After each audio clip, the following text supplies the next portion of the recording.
over under 9 wins for my guy, Phillip Rivers, and the new look Indianapolis Colts.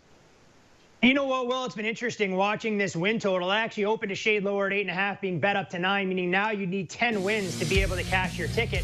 But I still think there's a little bit of wiggle room. This is a team that I've been bullish on all offseason. I love the signing of Phillip Rivers to a 1-year deal. I think he's got something left in the tank, especially when you play behind a fortress of an offensive line that he's going to have in Indianapolis, a luxury he wasn't afforded as a member of the Chargers. You look at what this team has done on offense in terms of the draft, bringing in Michael Pittman and Jonathan Taylor.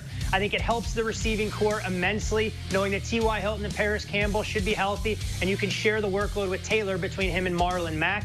Meanwhile, on the defensive side, Darius Leonard, he's an absolute beast in the linebacking core. You get to Forrest Buckner that I think helps, and really believe in the secondary. Xavier Rhodes on a 1-year deal is actually an upgrade from Pierre Desir, who they cut ties with. I don't love their schedule overall, but I think when you look at the cumulative amount of projected wins as far as William Hill for the 16 opponents they'll play this year, it's the lowest in the league. That strength of schedule gives me an extra little bit of weapon to put in your back pocket. I think the Colts go over, and they win the AFC South in the process.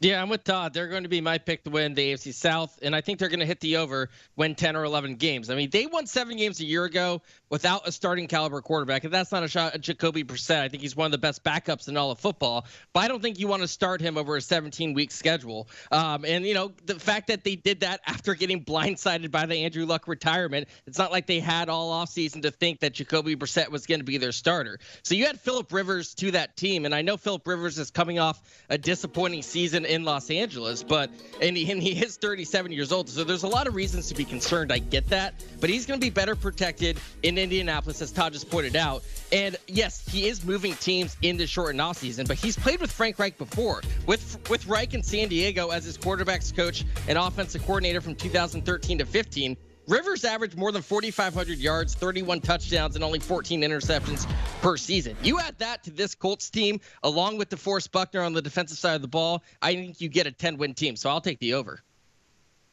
Man, are we all going to agree on the Colts? I thought, as Todd mentioned, the Colts opened up at 8.5. I felt like it was an absolute lock at 8.5, a borderline steal. And now that it's at 9, I am still pretty comfortable with them. Look, Phillip Rivers, we saw him struggle for years behind a bad offensive line with the Chargers, as you guys mentioned. Now he has a good one in Indy. Phillip Rivers is not going to know what to do with the time he's going to have to throw the ball. It's going to be unbelievable to watch him because he is going to have time to throw. And as Sean mentioned, he is already familiar with this offense. So it does not matter if for some reason training camp gets shortened. Phillip Rivers knows this playbook. He's not just familiar with Frank Reich. He's also familiar with Colts offensive coordinator Nick Sirianni, who was in San Diego with Rivers a few years ago. So he has that familiarity. And you look at their schedule. They play a lot of teams that weren't great last year and teams that might not be much better this year. We're talking about they have a game against the Browns, 2 games against Jacksonville, obviously in division, a game against the Detroit Lions. There are a lot of winnable games, and because they are the best team in the division, I won't be surprised if they win 4 or 5 games in the AFC South. So I think the over is the play here.